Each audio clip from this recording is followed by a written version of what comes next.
अस्सलाम वालेकुम।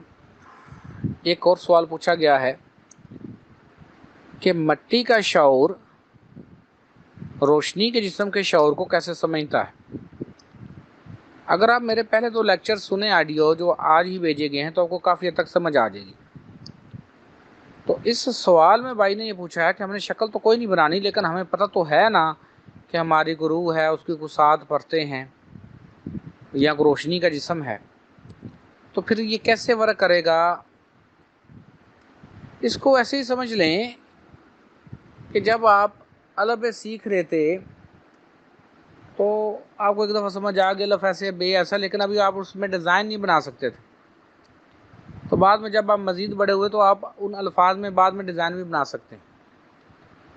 तो ऐसे ही शुरू में जब आपने आंखें बंद की, अपनी तवज्जो दाएं बाजू में की, बाएं बाजू में की, सीने में की, सर में की, पेट में की, दोनों टांगों में की, तो यहाँ पर क्योंकि आप खुद से नहीं सोच रहे, आप सिर्फ तवज्जो लेके जा रहे हैं, तो उसकी एक झलक तो बननी है ना।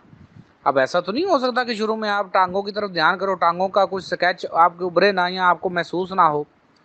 तो जैसे जैसे आप मज़ीद इसकी गहराई में जाएंगे तो उस वक्त तमाम स्केच एक हो जाते हैं, वहाँ पर वो रोशनी ही हमें फील होती है। तो रोशनी का खुद फील हो जाना, रोशनी का खुद नज़र आ जाना, बिल्कुल इसमें कोई बुराई नहीं है।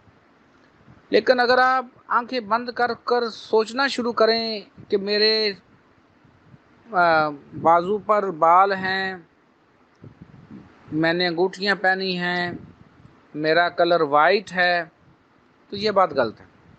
आप सिर्फ अपनी तवज्जो को अपने उस मिट्टी के जिस्म के हिस्सों में रखें।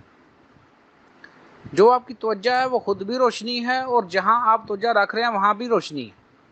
तो रोशनी जो है वो खुद ही रोशनी को डीकोड कर लेगी, रोशनी खुद ही रोशनी को समझ लेगी। इसमें कंफ्यूज नहीं होना, आपने रिलैक्स होकर बस अपनी तवज्जो वहाँ पर रखनी है। उम्मीद है जो आपकी समझ आ गई वो होगी, नहीं समझी तो दोबारा पूछ सकते हैं।